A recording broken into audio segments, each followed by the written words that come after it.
Back here on CBS Sports HQ, the reigning NFC North champion Bears have the hardest schedule in the NFL. Dolphins and Cardinals have the second and third most difficult schedule based on their opponent's 2025 record. Packers and Chiefs round out the top five toughest schedules. Patrick Mahomes is recovering from a torn ACL and LCL in his left knee.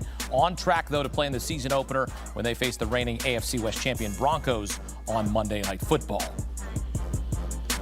Welcome in a cavalcade of stars, two-time Super Bowl champ Bryant McFadden, former Louisiana running back Emory Hunt, and three-time Pro Bowler Kyle Long, who played 7 seasons for the Chicago Bears. And your Bears have the hardest schedule this year, Kyle. Consider this. Each of the past 9 teams to enter a season with the hardest strength of schedule in the NFL failed to win a playoff game. So going to look to change that trend. Chicago's going to need to bear down here in 2026. Kyle, what's your outlook based on that schedule? Well, trends are meant to be broken, and, so are curses. And if you've been in Chicago and followed the Chicago Bears, people tend to think there's some mystical power hanging over the Soldier Field atmosphere. Well, it's time for that to be done. And I think that in order to do that, you have to go right through the fire. And the toughest schedule, it's one that they earned, the Chicago Bears, and winning all those games, those one-possession games last year and making a run at it, nearly beating the Rams in the postseason. Look, nobody's more excited at this opportunity than Ben Johnson and Caleb Williams, who are on a prove it to the world minute by minute basis. That's just the way they roll in Chicago right now. I'm excited. I know Bears fans are cautiously optimistic. They saw what happened to the Commanders after their season, Jaden Daniels' rookie year, where they won all those one possession games. And then obviously you saw what happened to the team last year. It's not the same type of situation. They may have less wins in the regular season and be a better football team come time for that dance, B-Mac. When you look at the Chicago Bears schedule, guys, we will know all we need to know about Chicago the second week in October.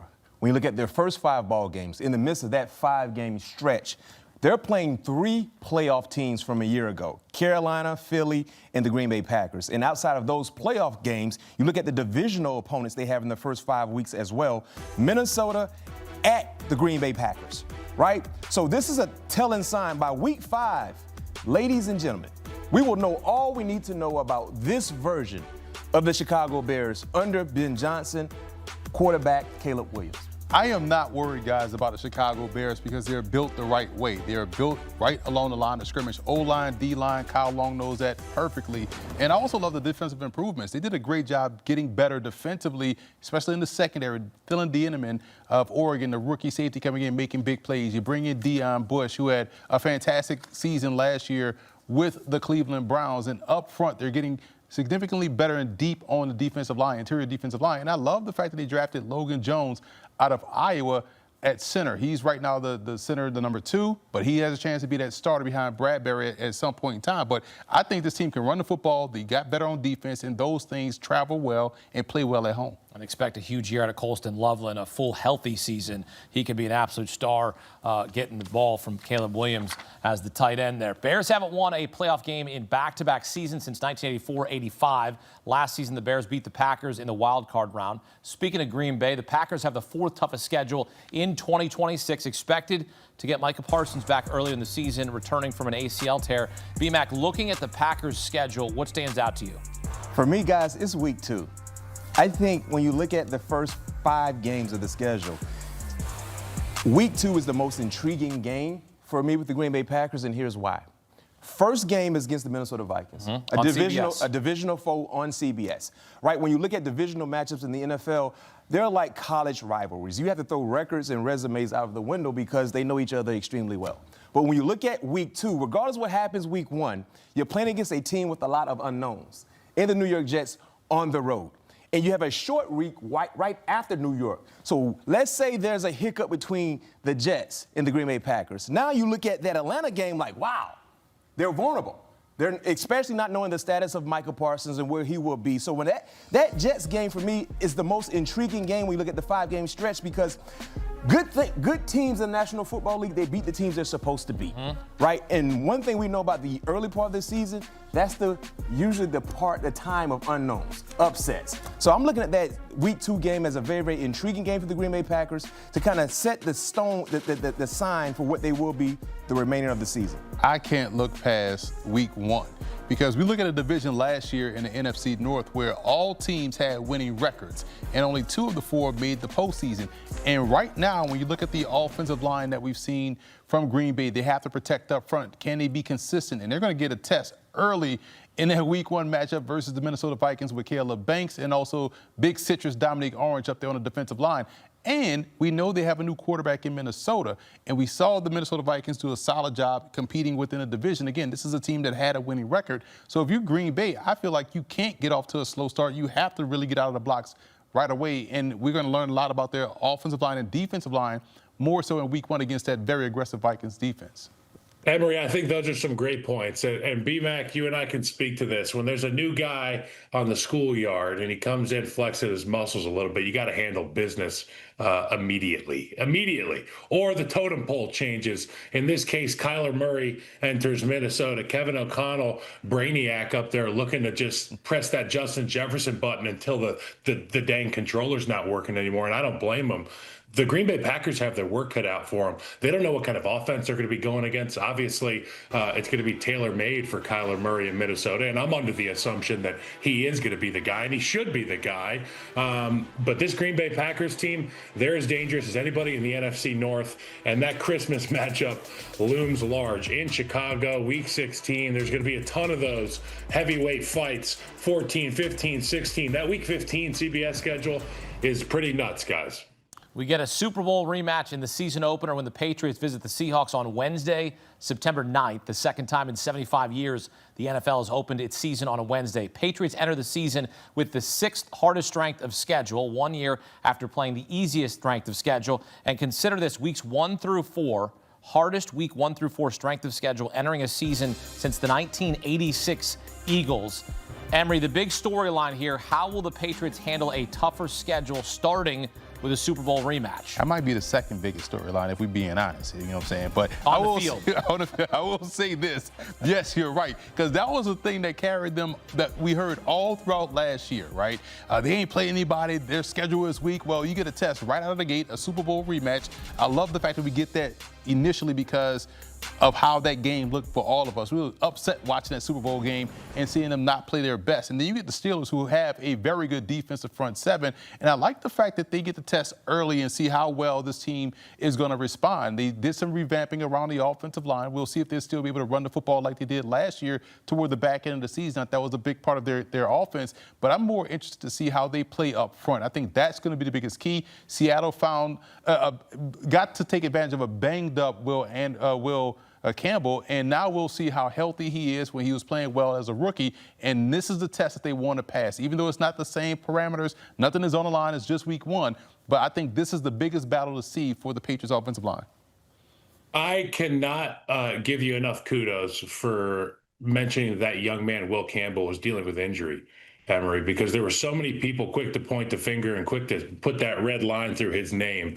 I wasn't one of them, and I knew what it was like to play hurt, and I knew what it was like to play hurt against damn good competition, and that's what he did, and that's just the nature of the business. So I know that he's got his sights set, if he is healthy and ready to go, on getting his revenge. I understand that the New England Patriots, to your point, they don't just throw the football. If you go watch them in that AFC Championship game, I think they ran it 31 times in the second half for like 4.3 a pop. So they can get it done a number of ways. But I'm going to address the elephant in the room. They need to figure out what their mindset's going to be. There's probably a lot of questions in that building. I have questions when I'm outside that building.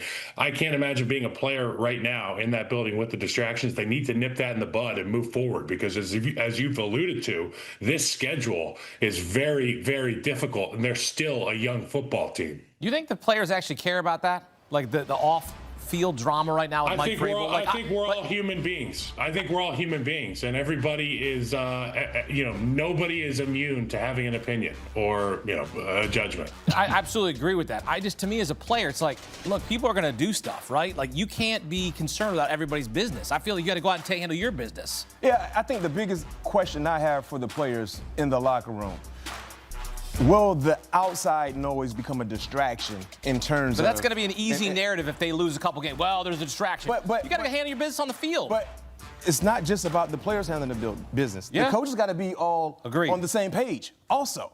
right? They have to have the game plan orchestrated for them to be at their best. That's not a player's concern. Right. Right? They hope that the game plan is where it needs to be, and we don't know. But when you have the success they had a year ago, there were already going to be some distractions because of the success. Right. Can they live up to the building? Remember, the luxury they had last year was, granted, it was an easier schedule, and they took care of their business. Well, it's the total opposite for them. So the first thing we will see with the Patriots, have they exercised their demons, shouts out to Ace Ventura, from a year ago. When you look at the pass rush they were seeing the first 4 weeks, great pass rushers coming down the teeth of the offensive line. And then you look at how they finished the season.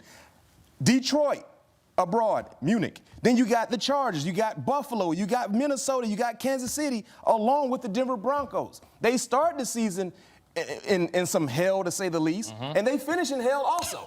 So they better make sure they're living the right way to be able to do what they need to do, because if they don't, the expectations are very, very high for the Patriots, and we all believe they have what it takes to get back to the same success they had a year ago, but it's going to be a different road travel for what they did last season. All righty then. I see what you did there. Yeah, you did it. Patriots' first 4 games, 10-win teams from 2025. Good luck to the New England Patriots. A tough schedule here in 2026. When we return, from the hardest schedules to the easiest schedules, coming up, the NFL throwing the dog pound a bone. The Cleveland Browns have the easiest slate in 2026. Next on CBS Sports HQ.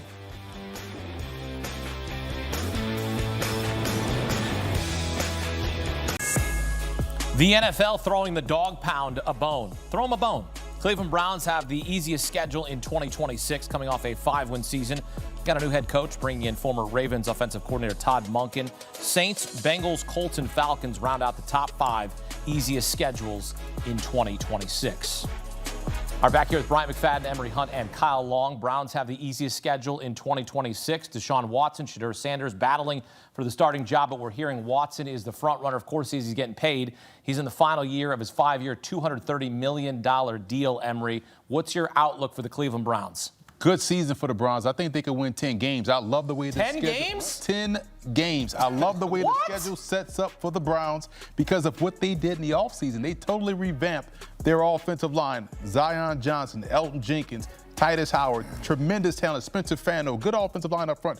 This was a team that could run the football last year. And you talk about the receiving core with Denzel Boston, Casey Concepcion, and Jerry Jeudy now playing the number 3, and they still got Harold Fannin. And defensively, you still have Myles Garrett, a very good defensive front, and you added Quincy Williams, Quincy Williams' brother, and that secondary looks outstanding with Emmanuel McNeil Warren. So as being the third safety, I like the way the Browns are coming in. Todd Monken, to me, brings more attitude here, and I feel like they can take advantage of the early part of their schedule, seeing who they play in the first 4 games. You start off with Jacksonville on the road. You go on the road against Tampa.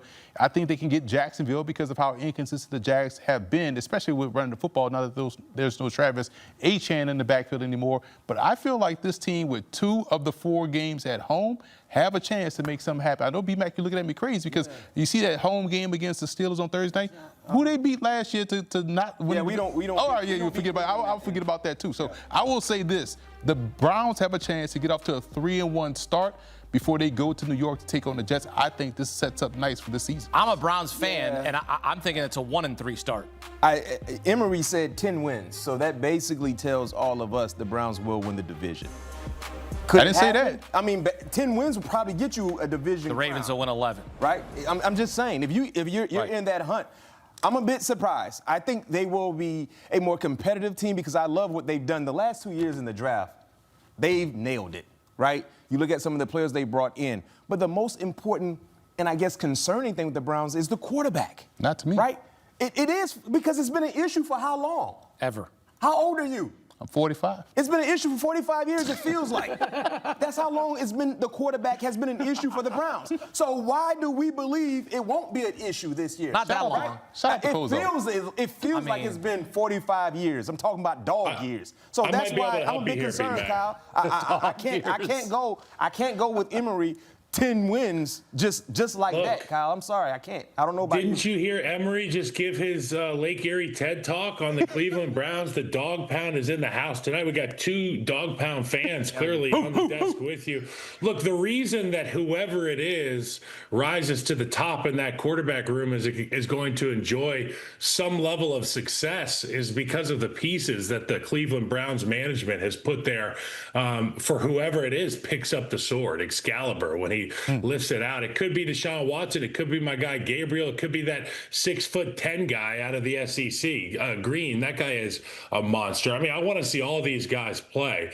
And I think Monken is just the kind of right guy, curmudgeon-y, salty veteran that you would need with the right pieces on the defensive side of the football and guys at the line of scrimmage who are willing to do the dirty work to make it easier for their quarterback, whoever it is that comes in there and plays. So I am bullish on the Cleveland Browns. I think that new leadership there at the head coach spot, a fresh take is going to be really good for this football team. Yeah, Taylor Green, 6'6", 220 out of Arkansas. Kyle no ball. Come on. Yeah. Kyle no ball because he agreed with me low key. He did. There was no low key about No, it. he agreed with you. He said he's bullish, and I think they're going to be competitive. I thought that also. was a fair Kyle assessment. did not agree with the team.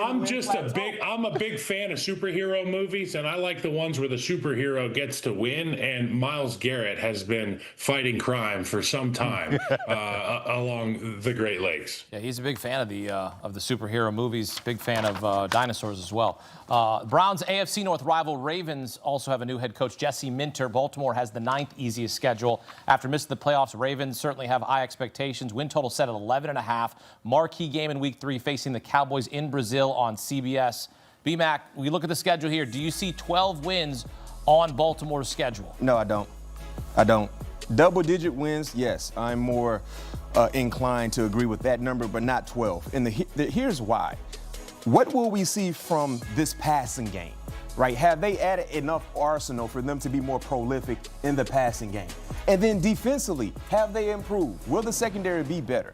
Have they found a way to get consistent pressure on opposing quarterbacks? Lamar Jackson is Lamar Jackson. When you have Lamar Jackson, no question, you have more than a fighter's chance. But outside of that, have they done enough to be able to get back to being that championship caliber team? And by the way, they have a first-year head coach in Jesse Minter. So there's a lot of concerning things with the Baltimore Ravens, but the most concerning thing is the quarterback is now healthy. So when he's healthy, you got to fight his chance. But we're talking about it's a different, I guess, expectation for Baltimore. Right? It's not like the Cleveland Browns expectation. Correct. It's about competing for championships. It's about competing for some with the teams like the Denver Broncos and the Buffalo Bills. That is the area that they deserve to be in when you have a guy like Lamar Jackson. I'm not quite ready to say they're there yet, but I do believe they will be a more competitive team, but I'm not willing to say 12 wins. Yeah, they had a fantastic draft. You know, Kyle was about to touch on it. They talk about Ione out of Penn State. That's the number one guard. Yeah, they also got my number one inline tight end. They had to replenish the tight end group. They lost Kohler. They lost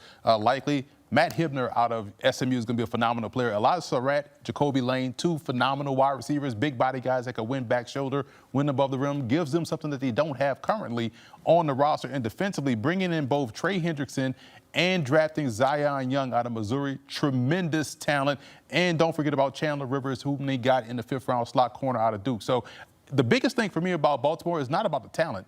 It's about, can they finish games? They'll go out there and they'll beat the Super Bowl champs. They'll beat the all-Madden team. Then they'll come out there and lose to Fresno State. That's the type of stuff we see from Baltimore each and every time. Can they consistently finish ball games? And if they can do that, they'll find 12 wins. Because as long as Lamar Jackson's healthy, Joe Burrow don't make the playoffs. But also, too, to your point about not winning the games you're supposed to win, for something, it's something about the divisional matchups for Baltimore. Sure. They struggle against the Cleveland Browns. They struggle against a lesser man Pittsburgh Steelers team. We've seen that. Throughout the history of this team, especially with Lamar Jackson, is something about AFC North teams where they struggle against. Those are the games you got to find a way to win. But like I said, I think it will be a playoff caliber team. I think they will bounce back. But in terms of just being in that top echelon, when you look at some of the best teams in the AFC, I think they're in that second tier to start off. All right, well, let's move to the NFC East, where the Eagles are also among the teams with an easy schedule. Philadelphia has the 10th easiest schedule. Eagles win total set at 10.5. Drafted USC receiver Mekhi Lemon in the first round, a possible replacement for A.J. Brown, who the team is expected to trade before the season. B-Mac, should we expect the Eagles to three-peat in the NFC East? I'm not willing to say that. Honestly, my early prediction for the NFC East, I think the Dallas Cowboys will win the division. But I do foresee the Philadelphia Eagles getting into the playoff conversation easily because they still have a high-level play at the quarterback position in Jalen Hurts. I think he's unfairly criticized. I think he's a heck of a quarterback. And some of the issues that we saw on the offensive end for them this season, I don't think those things will surface this year, especially in the passing game. You got to remember, a lot of their woes happen because of the injuries to their offensive line. When their offensive line is healthy in terms of the continuity and the rhythm, they're one of the best offensive line units in the National Football League. So I do not foresee the injuries that we saw last year, Kyle, surface again. If they're healthy, you better believe Saquon Barkley will get back to being the Super Bowl-type Saquon Barkley. And if he is rolling, everything else on the offensive end will roll. Hakeem, I think this will be a better year for Philly. I also am in agreement with the fact that I think the Dallas Cowboys are going to win that division. I really do. I think it's Dak's year. I think that offense is going to roll. I think Shoddy has it in line. But as it pertains to the Philadelphia Eagles, it's been kind of like the fall of Rome, okay? It hasn't happened overnight, but the bricks have started to shake. The foundation isn't as sturdy. And B-Mac alluded to the health of the offensive line, and that will really be the litmus test on the success of the Philadelphia Eagles this year. If they can stay healthy up front, they will go on a run. They will go on another run. Mark my words. If those five guys are there in Week 18, if they hadn't missed a boatload of games between all of them. But Saquon is not at full steam without the offensive line. Jalen is not at full steam without the offensive line. The coordinator isn't able to do his job. And that's really been the MO with this offensive line, this entire Eagles team. They dominate people. And when it's 4th and 2 or 3rd and 4, 3rd and 3, they're going to tush push it. Everybody in the stadium knows it's coming and you can't stop it. Eagles set to host the Commanders in Week 1. Kyle Long, Bryant McFadden, and Emory Hunt here with us on CBS Sports HQ. Men, thank you. And look, Nick Sirianni led the Eagles to a Super Bowl title in 2024. He's one of 5 NFL head coaches to make the playoffs in each of his first 5 seasons, and the only one to reach multiple Super Bowls in his first 5 seasons. Coming up, the biggest winners from the NFL schedule release. Who's set up to succeed in 2026? We'll tell you next on CBS Sports HQ.